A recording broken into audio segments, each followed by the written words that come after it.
What's up guys, it's Tom here and welcome to the latest Liverpool transfer news video, and I'm very excited because respected journalist who has a lot of connections to Liverpool FC, he's working for The Telegraph, his name is Chris Bascom, and he just reported that a senior player will be signed by Liverpool this summer. He said this: Liverpool plan to make a first team signing in this transfer window, and despite Klopp's description of returning players as like new arrivals, a little freshening up would be assuring. And that's very exciting news, and we will take a look at which players Jurgen Klopp could be signing in this summer transfer window. It could be an attacking midfielder, it could be a winger, or it could be a backup left back for replacing the departing Alberto Moreno. And even though Jurgen Klopp consistently said that he's happy with the squad,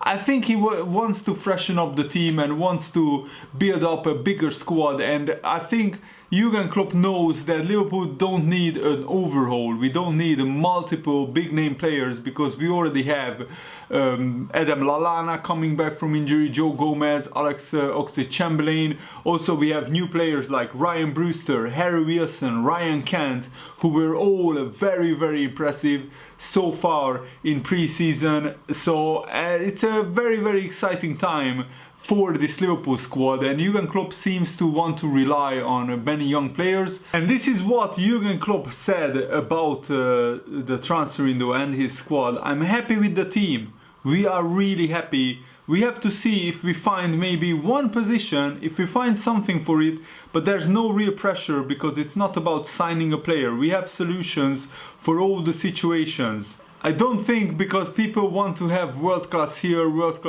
and the guy on the bench has to be world class as well. That's not so easy, but we are of course working on bringing in new players. So that's very reassuring to hear from Jurgen Klopp himself. And Jurgen Klopp already signed one young player, which was Sepp van den Berg from Zwolle for 1.3 million, rising up to 4.4 million with add-ons and bonuses. And Liverpool are also set to complete the signing of Fulham youngster Harvey Elliott, who was at the Bradford Liverpool preseason game in attendance. So that shows that I think there is a good possibility of Liverpool signing him. But I think Liverpool need a backup left back.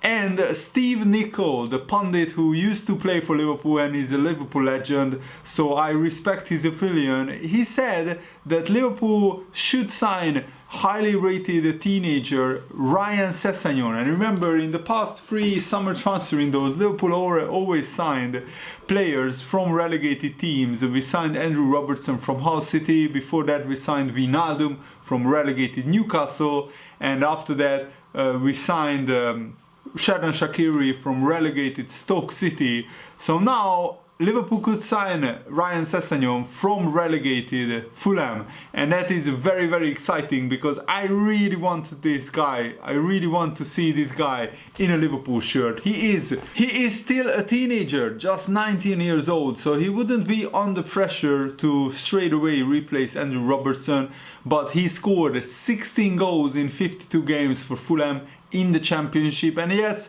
he didn't have the best of seasons for Fulham in the Premier League. Fulham straight up got relegated, even though they spent 100 million pounds on their squad.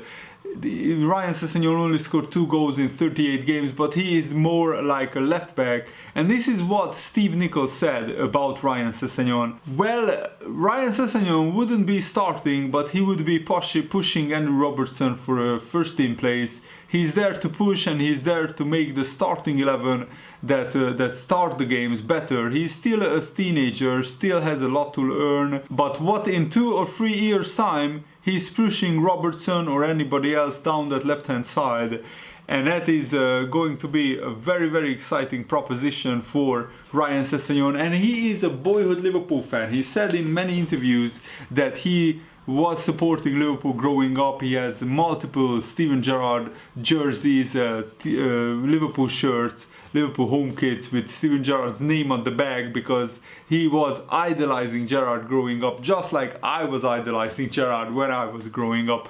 And many youngsters, including Ryan Sessegnon, were dreaming about playing for Liverpool one day, and Ryan Sessegnon could make that a reality, because he could be available for as little as £25 million, and that seems like a lot of money for a 19-year-old. You shouldn't forget that this guy has immense potential, and he could become one of the best left backs in the Premier League. And he was in and out of the Fulham squad last season. He sometimes played as a left winger, sometimes as a left midfielder, and sometimes as a left back. So he pretty much didn't have a nailed down position in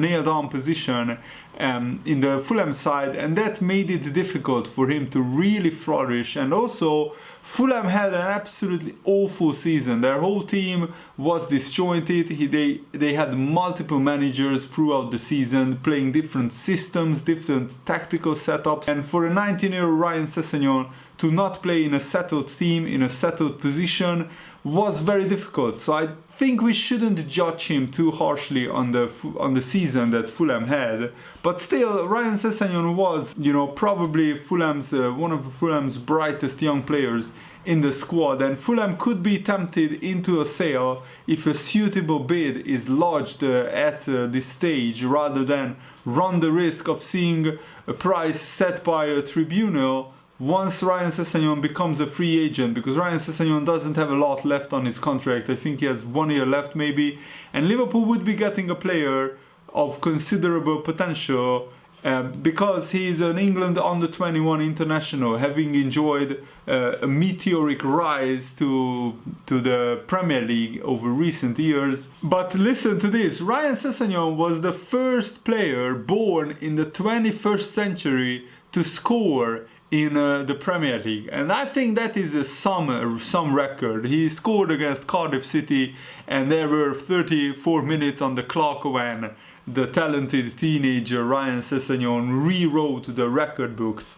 and that was very impressive, because Ryan Sessegnon was born in the year 2000, so it's a very impressive feat by Ryan Sessegnon to score the first goal as a kid born in 2000 or later. So I honestly would love to see Ryan Sessegnon at Liverpool. As I said, he's a boyhood Liverpool fan, so I think he would probably give his absolute best for Liverpool in every game. And also, he has time on his hands, and we don't have the pressure of starting every game for Ryan Sessegnon from the first day. So he could take his time, learn how Liverpool play behind the scenes in training, and then when he's ready, he could start some games ahead of Andrew Robertson, and just give Robertson a breather, because I think we need a backup left back. We can't really go into the season with just Robertson as our main recognized left back, and having James Milner as the backup is not an ideal situation in my opinion, and I think Jurgen Klopp knows it.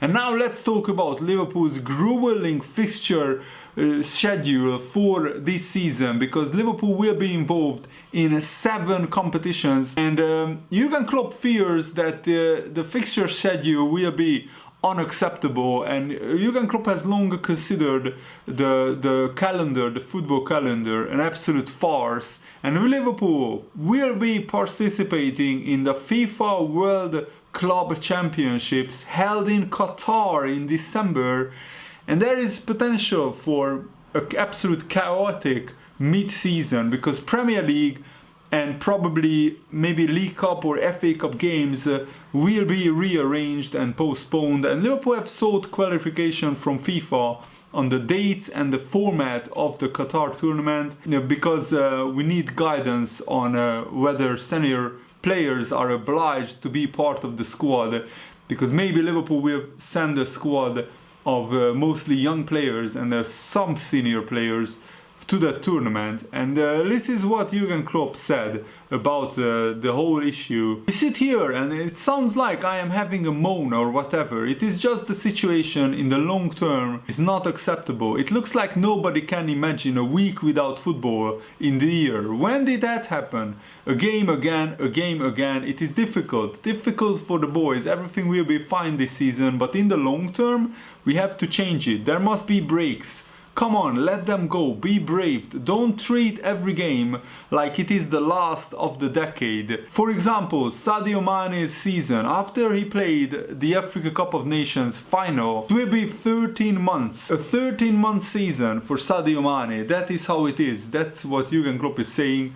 And he continued, ask him how much holiday he has had. He has played pretty much every game for Senegal. He has played every game for Liverpool. Every international break, he's away with Senegal. Ask him, the pressure is everywhere. We need to calm this down. We need proper breaks. Then you will get world-class performances from the players. Then you can enjoy these boys in the long term, and it will be easier for the younger ones to come through. We have to win pretty much every game. So where is the space for development?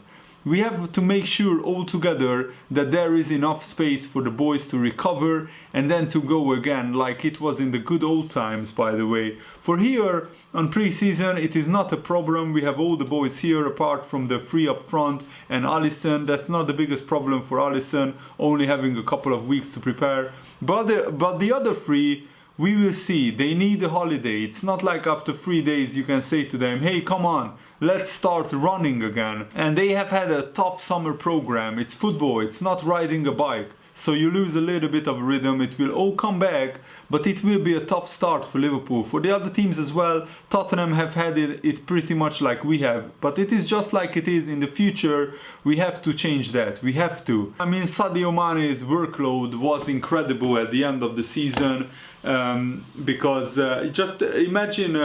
like since he played the Champions League final last season against Real Madrid, that was in May the 26th, he had 1 month later he had the World Cup. He was playing with Senegal in the World Cup, and then he returned to pre-season training with Liverpool in the middle of July, and already at the beginning of August he had the Premier League opening fixture, and then played through the whole season without any breaks, and then of course the Champions League final, and then he played the whole Africa Cup of Nations tournament as well, and now he will have a proper 3-week break, but he will return to pre-season training with Liverpool on August the 5th. So he will miss the Community Shield final against Manchester City, which is fine, and he will probably miss the Premier League game against Norwich. I would rather rest Sadio Mane for the first 2 or 3 games of the season and just get him properly back and properly ready for the whole season, because if we rush him back against Norwich, and I think we should be beating Norwich at Anfield without Sadio Mane, Salah and Alisson will be, and Firmino probably will be back in the starting 11.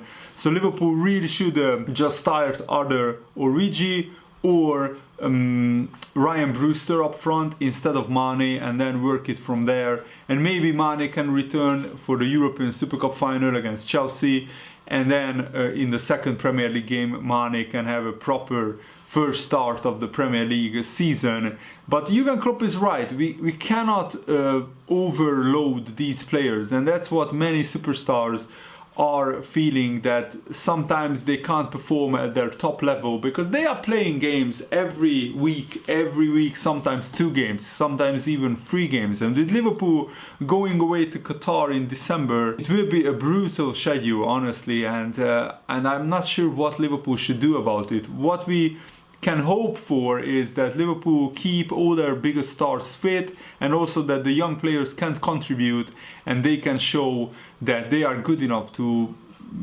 come in and replace the first team players for some games and maintain the high level. That's what we really should do. And Jurgen Klopp continued with this: I said about the Nations League, I don't like it. People looked at me and said, huh? What is he talking about? Each national coach around the world said, no, I love the Nations League, it's brilliant, we go for something finally. So now we have the World Cup, the European Championship and the Nations League. So I looked at the games.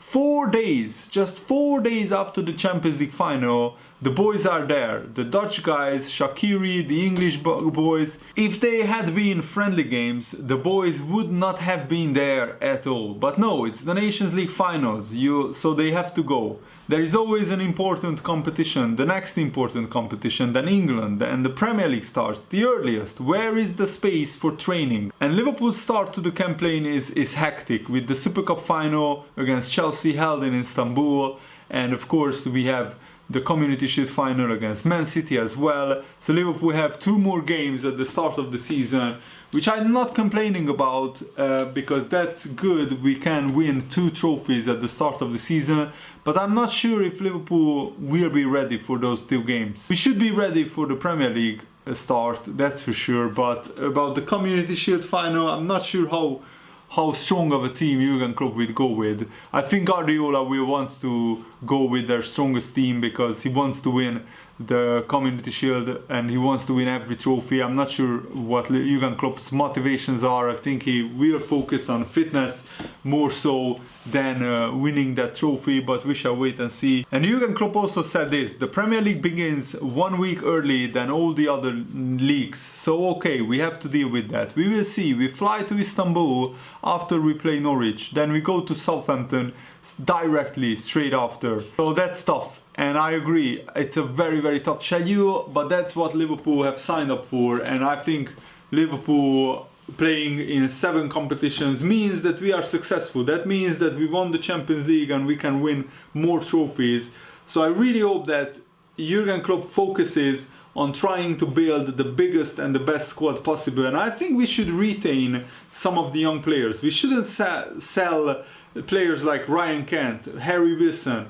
We shouldn't send them even out on loan. We should keep them in the squad and use them in these other competitions.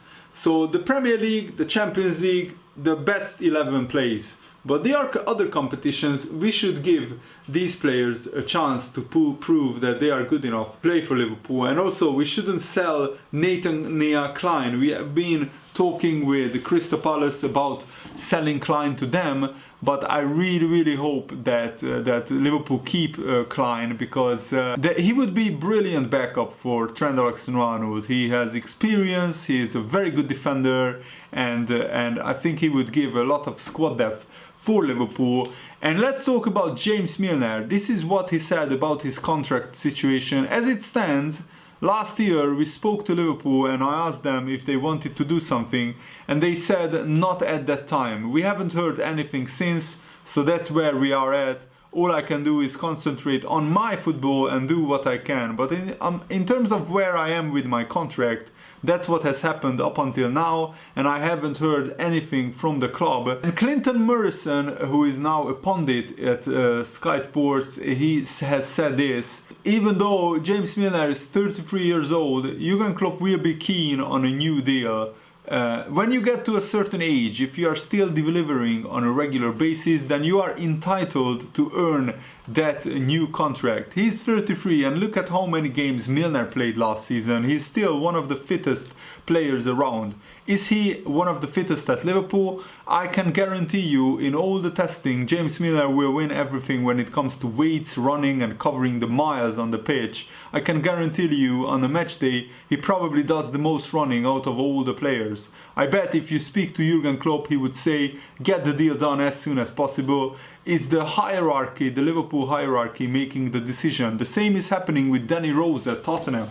He's 29 and the hierarchy are saying they don't want to give him a new contract because of his age and he can find a new club. It's strange to me, because I would have 7 or 8 James Milners in my team. You know what you are going to get week in, week out. He will always give you a 7 or 8 out of 10. His performance is never dip, and you can ask him to play numerous positions and he will play there and never moan about it. He's someone you want at your club. All the players will want him to stay, and I know Liverpool fans will want to keep James Milner. It needs to be sorted out, because there will come a time when his contract will run down, he will be a free transfer, and there will be a lot of clubs who who will want him. He's a special player. He's technically really good on the ball, and you need players like James Milner who are going to do the hard work and let those special players create stuff and open it up. He will probably play a lot of games this season. Klopp trusts him and he produces. I think it will be sorted out. But why is it taking so long?